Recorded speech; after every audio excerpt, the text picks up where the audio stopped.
क्या हुआ जब अपने नाग की हत्या का बदला लेने के लिए एक इच्छाधारी नागिन ने कर दी सारी हदें पार। ये घटना जानकर आपके भी रोंगटे खड़े हो जाएंगे। तो दोस्तों, आगे बढ़ने से पहले महादेव के सच्चे भक्त कमेंट में हर हर महादेव लिखकर चैनल को सब्सक्राइब जरूर करें। दोस्तों, बिहार के एक छोटे से गांव रामपुर में खेत के समीप एक कुएं में इच्छाधारी नाग नागिन का जोड़ा रहता था। एक रात्रि की बात है जब इच्छाधारी नागिन अपना रूप बदलकर रामपुर गांव में यूं ही भ्रमण के लिए निकलती थी और कुएं के पास इच्छाधारी नाग सो रहा था। उस समय वहाँ पर बहुत अंधेरा था। भोलू और रामू नाम के दो किसान खेतों से सारा काम निपटा कर उसी कुएं के पास से गुजर रहे थे। ऐसे अंधेरे में भूल बस भोलू का पैर इच्छाधारी नाग के फन पर पड़ जाता है, जिसके बाद जैसे ही इच्छाधारी नाग ने भोलू को काटना चाहा, पीछे से रामू ने देख लिया और अपनी कुल्हाड़ी से उस इच्छाधारी नाग को मार दिया। जब दोनों को यह बात पता चली कि यह कोई साधारण नाग नहीं था, ये एक इच्छाधारी नाग था, तो उन्होंने उसे उठाकर पास के कुएं में फेंक दिया और वहां से भाग निकले।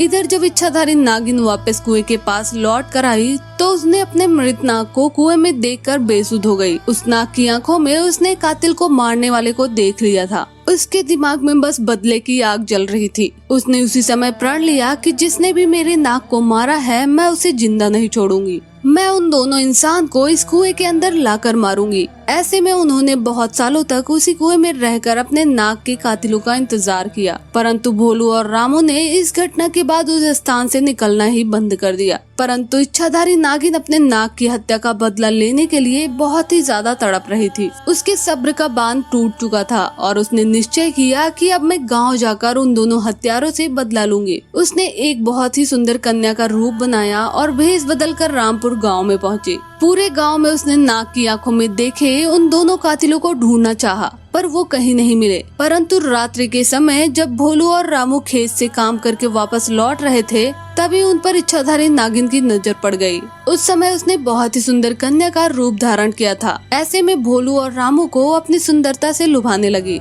वे दोनों उसकी सुंदरता पर मोहित हो चुके थे। ऐसे में उस लड़की ने कहा कि आओ तुम्हें स्वर्ग की सैर कराती हूँ। वह दोनों बेसुध हो गए और उसके पीछे पीछे जाने लगे। वे उस लड़की की सुंदरता में इतने मोहित हो चुके थे कि उन्हें समझ नहीं आ रहा था कि वे दोनों उसी स्थान पर जा रहे हैं जहां पर उसने नाग की हत्या की थी। अब वो इच्छाधारी नागिन उन दोनों को लेकर उसी कुएं के पास आई और अपना भयंकर और विशाल रूप उन दोनों को दिखाया, जिसे देखकर उनके पसीने छूट गए और वो डर के मारे कांपने लगे। इच्छाधारी नागिन ने उन्हें अपना पक्ष रखने के लिए मौका तक नहीं दिया कि भूल बस उनसे कैसे हत्या हो गई। कुएं के पास भोलू और रामू दोनों को मारकर अपने नाग की हत्या का बदला लिया और अपने प्रण अनुसार दोनों के शव को कुएं में फेंक दिया, जिसमें उन दोनों ने नाग को फेंका था और वह पुनः उसी कुएं के आसपास रहने लगी। तो दोस्तों, आप भी इस बात का विशेष ध्यान रखिए कि किसी भी प्रकार से किसी भी अनजान जानवर को नुकसान न पहुंचाएं, क्योंकि हमारी एक गलती हमारे ऊपर भारी पड़ सकती है। तो दोस्तों, आपको इस सच्ची घटना के बारे में क्या कहना है, हमें कमेंट करके जरूर बताइए